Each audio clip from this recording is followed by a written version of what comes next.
Hello അസ്സലാമലൈക്കും. എല്ലാവർക്കും പുതിയൊരു വീഡിയോയിലേക്ക് സ്വാഗതം. നേന്ത്രപ്പഴം കൊണ്ട് നല്ല ടേസ്റ്റി ആയിട്ടുള്ള ഒരു അടിപൊളി പലഹാരത്തിൻ്റെ റെസിപ്പി ആയിട്ടാണ് ഇന്ന് വന്നിട്ടുള്ളത്. വളരെ എളുപ്പത്തിൽ വെറും 10 മിനിറ്റ് കൊണ്ട് തന്നെ കുറഞ്ഞ ചേരുവകൾ വെച്ചിട്ട് ചെയ്തെടുക്കാൻ പറ്റിയിട്ടുള്ള നല്ലൊരു പലഹാരത്തിൻ്റെ റെസിപ്പിയാണ് കേട്ടോ. പുറം വശമൊക്കെ ക്രിസ്പി ആയിട്ട് ഉൾവശം നല്ല സോഫ്റ്റ് ആയിട്ടുള്ള ഒരു അടിപൊളി പലഹാരം തന്നെയാണ്. അപ്പോൾ ഇതെങ്ങനെ നമുക്ക് തയ്യാറാക്കാൻ നോക്കാം. അതിനു മുന്നേ നമ്മുടെ ചാനൽ ആദ്യമായിട്ട് കാണുന്നവരൊക്കെ ഉണ്ടെങ്കിൽ ഒന്ന് സബ്സ്ക്രൈബ് ചെയ്യുക. അതുപോലെ തന്നെ വീഡിയോ കണ്ടുകൊണ്ടിരിക്കുമ്പോൾ തന്നെ ഇഷ്ടപ്പെടുകയാണെങ്കിൽ ഒന്ന് ലൈക്ക് ചെയ്ത് സപ്പോർട്ട് ചെയ്യാം. അപ്പോൾ നമുക്ക് നേരെ വീഡിയോയിലേക്ക് പോകാം. അപ്പോൾ ഇത് തയ്യാറാക്കാനായിട്ട് ഞാനിവിടെ 2 നേന്ത്രപ്പഴമാണ് കേട്ടോ എടുത്തിട്ടുള്ളത്. അത്യാവശ്യം പഴുത്ത നേന്ത്രപ്പഴം തന്നെയാണ് എടുത്തിട്ടുള്ളത്. ഇനി പഴുത്ത് കറുത്ത് പോയ നേന്ത്രപ്പഴമാണെങ്കിലും ഈ ഒരു പലഹാരം തയ്യാറാക്കാൻ എടുക്കാം കേട്ടോ. നല്ലപോലെ പഴുത്ത പഴം എടുക്കുകയാണെങ്കിൽ നമുക്ക് ഇതിലേക്ക് ചേർക്കുന്ന പഞ്ചസാരയുടെ അളവ് കുറച്ച് ചേർത്ത് കൊടുത്താൽ മതി. പഴുപ്പ് കുറഞ്ഞ പഴമൊക്കെയാണെങ്കിൽ നമ്മൾ ഒരുപാട് പഞ്ചസാരയൊക്കെ ചേർത്ത് കൊടുക്കേണ്ടി വരും.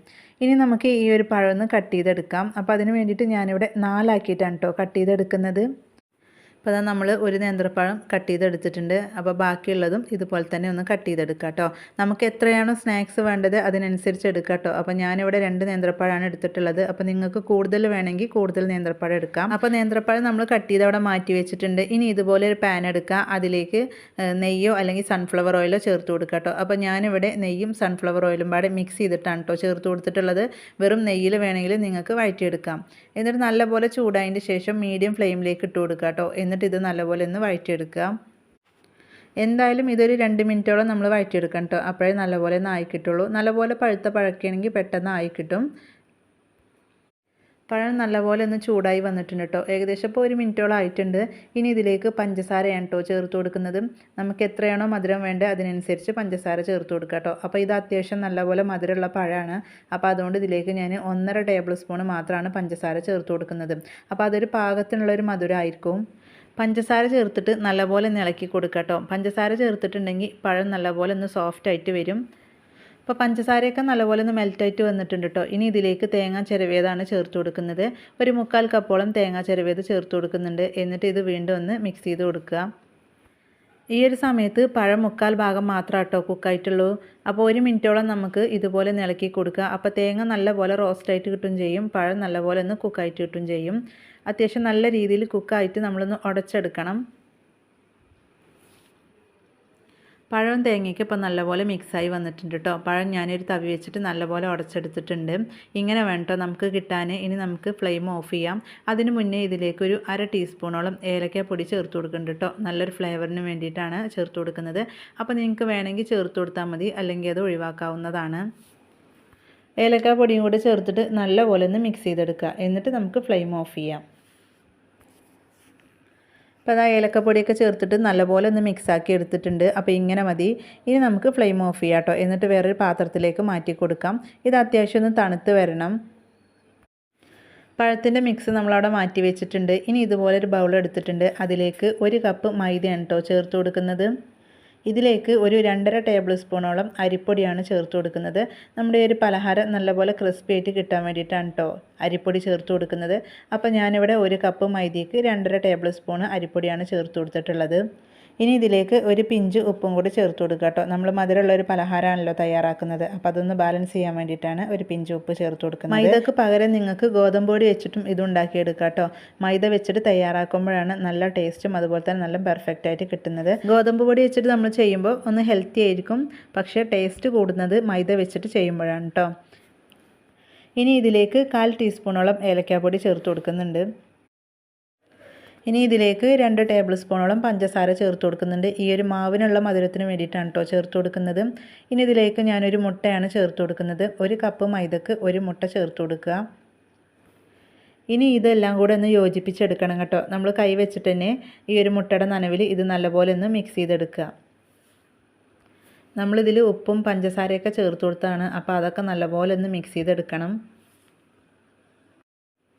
ഇപ്പോൾ അത് നല്ലപോലെ ഒന്ന് മിക്സാക്കി വെച്ചിട്ടുണ്ട്. ഇനി ഇതിലേക്ക് നമ്മൾ നേരത്തെ റെഡിയാക്കി വെച്ചിട്ടുണ്ടായിരുന്ന ആ ഒരു നേന്ത്രപ്പഴത്തിൻ്റെ കൂട്ട് ഇതിലേക്ക് ചേർത്ത് കൊടുക്കുക. എന്നിട്ട് ഇത് നല്ലപോലെ ഒന്ന് കുഴച്ചെടുക്കുക കേട്ടോ. വെള്ളമൊന്നും ചേർക്കരുതേ. നമുക്ക് കുഴച്ച ശേഷം വെള്ളത്തിൻ്റെ കുറവുണ്ടെങ്കിൽ മാത്രം ചേർത്ത് കൊടുക്കുക. അപ്പോൾ ഞാനിവിടെ നല്ലപോലെ ഒന്ന് കുഴച്ചെടുക്കുന്നുണ്ട്. ഇത് കുറച്ച് കട്ടിയിലുള്ള ഒരു മാവാക്കിയിട്ടാണ് കേട്ടോ നമ്മൾ ഉണ്ടാക്കിയെടുക്കുന്നത്. അപ്പോൾ അതുകൊണ്ട് തന്നെ വെള്ളമൊന്നും ആദ്യം ചേർത്ത് കൊടുക്കരുതേ, ആവശ്യമുണ്ടെങ്കിൽ മാത്രം ചേർത്ത് കൊടുക്കുക. അപ്പോൾ എനിക്കൊരു 1.5 ടേബിൾ സ്പൂണോളം ചേർത്ത് കൊടുക്കേണ്ടി വന്നു കേട്ടോ. അപ്പോൾ പഴത്തിൻ്റെ മിക്സിയിൽ നല്ലപോലെ ഒന്ന് മിക്സ് ചെയ്തെടുത്തതിൻ്റെ ശേഷം വെള്ളത്തിൻ്റെ ആവശ്യം നോക്കിയിട്ട് നിങ്ങൾ ഒഴിച്ചു കൊടുക്കുക. ഒരുപാട് ലൂസായിട്ടുണ്ടെങ്കിൽ ഇത് കറക്റ്റായിട്ട് കിട്ടൂല. ഇതുപോലെ വേണ്ട നമുക്ക് കിട്ടാൻ കൈകൊണ്ട് എണ്ണയിലേക്ക് എടുത്തിടാൻ പറ്റുന്ന ആ ഒരു രീതിയിലാണ് ഞാനിവിടെ കുഴച്ച് റെഡിയാക്കി എടുത്തിട്ടുള്ളത്. ഇനി ഏറ്റവും ലാസ്റ്റായിട്ട് നമ്മൾ ഇതിലേക്ക് ചേർത്ത് കൊടുക്കുന്നത് 1/4 ടീസ്പൂണിൻ്റെ താഴെയായിട്ട് ബേക്കിംഗ് സോഡയാണ് കേട്ടോ ചേർത്ത് കൊടുക്കുന്നത്. അപ്പോൾ ഇത് ചേർത്ത് കൊടുത്തിട്ടുണ്ടെങ്കിൽ നല്ലപോലെ സോഫ്റ്റായിട്ട് ഒന്ന് പൊങ്ങി വരും. നമ്മൾ മുട്ടയൊക്കെ ചേർത്ത് കൊടുത്തുകൊണ്ട് തന്നെ അത്യാവശ്യം സോഫ്റ്റ് ആയിരിക്കും. പക്ഷേ ബേക്കിംഗ് സോഡയും കൂടി ഒന്ന് ചേർത്ത് കൊടുക്കുക, അപ്പോഴാണ് നല്ലപോലെ ഒന്ന് സോഫ്റ്റായിട്ട് കിട്ടുള്ളൂ. അപ്പോൾ ബേക്കിംഗ് സോഡയൊക്കെ ചേർത്തിട്ട് നല്ലപോലെ ഒന്ന് മിക്സ് ചെയ്ത് എടുത്തിട്ടുണ്ട്. അപ്പോൾ ഇതുപോലെയാണ് കേട്ടോ കിട്ടേണ്ടത്. നിങ്ങൾക്ക് കാണുമ്പോൾ തന്നെ മനസ്സിലാവും ഇതിൻ്റെ ആ ഒരു പരുവം. ഇനി ഇത് റെസ്റ്റ് ചെയ്യാൻ വെക്കേണ്ട ആവശ്യമൊന്നുമില്ല കേട്ടോ, പെട്ടെന്ന് തന്നെ നമുക്ക് തയ്യാറാക്കിയെടുക്കാം.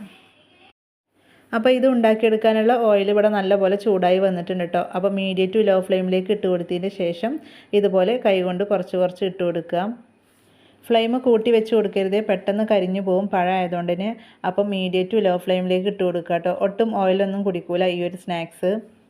നമ്മൾ ഫ്രൈ ചെയ്യാനെടുക്കുന്ന പാത്രം കുറച്ച് വലിയ പാത്രമൊക്കെ ആണെങ്കിൽ ഒരേ സമയം നമുക്ക് ഒരുപാടെണ്ണം ഉണ്ടാക്കിയെടുക്കാം. ഇതിപ്പോൾ ഇട്ട് കൊടുത്ത ആ ഒരു സമയം കൊണ്ട് തന്നെ നല്ലപോലെ പൊങ്ങി വരുന്നുണ്ട് കേട്ടോ. മുട്ടയും ബേക്കിംഗ് സോഡയൊക്കെ ചേർത്തുകൊണ്ട് തന്നെ പെട്ടെന്ന് പൊങ്ങി വരുന്നുണ്ട്. നമ്മൾ ആദ്യം ഇട്ട് കൊടുത്തത് ഏകദേശം ഒരു സൈഡ് കളർ മാറിയിട്ടുണ്ട് കേട്ടോ. അപ്പോൾ നമുക്ക് തിരിച്ചിട്ട് കൊടുക്കാം. അപ്പോൾ ആദ്യം ഇട്ട് കൊടുത്തത് നമുക്കിങ്ങനെ തിരിച്ചിട്ട് കൊടുക്കാം. ഒരുപാട് സമയം എടുക്കൊന്നുമില്ല, ഒരു 2-3 മിനിറ്റ് ആകുമ്പോഴത്തേന് തന്നെ ഇത് റെഡിയായി കിട്ടും. നമ്മളിതിൽ ചേർത്തിട്ടുള്ള പഴമൊക്കെ നല്ലപോലെ കുക്ക് ചെയ്തിട്ടാണ് ചേർത്തിക്കുന്നത്. അപ്പോൾ അതുകൊണ്ട് തന്നെ പെട്ടെന്ന് റെഡിയായി കിട്ടും.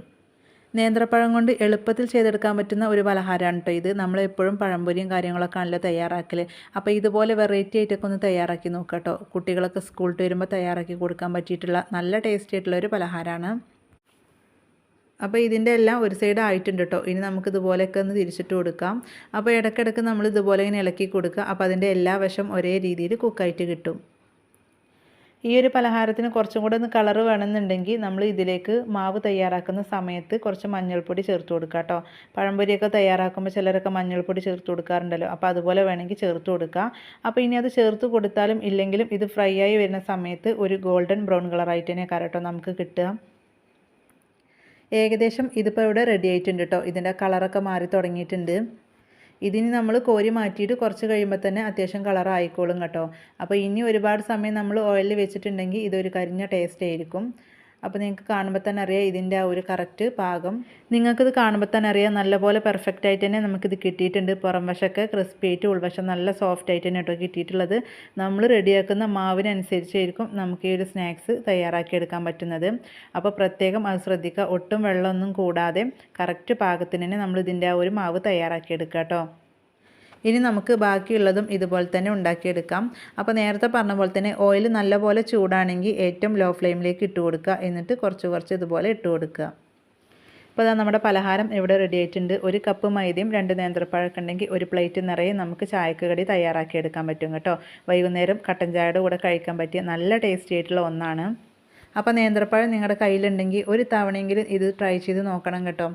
അതായത് ഇതിൻ്റെ ആ ഒരു ടേസ്റ്റ് നമ്മൾ പറയുമ്പോൾ മനസ്സിലാവില്ല, നിങ്ങളിത് തയ്യാറാക്കി നോക്കി കഴിക്കുമ്പോൾ തന്നെ ഇതിൻ്റെ ആ ഒരു ടേസ്റ്റ് നിങ്ങൾക്ക് മനസ്സിലാവുള്ളൂ. അപ്പോൾ ഇത്രയേ ഉള്ളൂ കേട്ടോ നമ്മുടെ ഇന്നത്തെ ഒരു വീഡിയോ ഇഷ്ടപ്പെട്ടാൽ ഒന്ന് ലൈക്ക് ചെയ്യുക. അതുപോലെ തന്നെ നിങ്ങളുടെ അഭിപ്രായങ്ങൾ അറിയിക്കുക. ഫ്രണ്ട്സിനും ഫാമിലിക്കും ഷെയർ ചെയ്ത് സപ്പോർട്ട് ചെയ്യുക.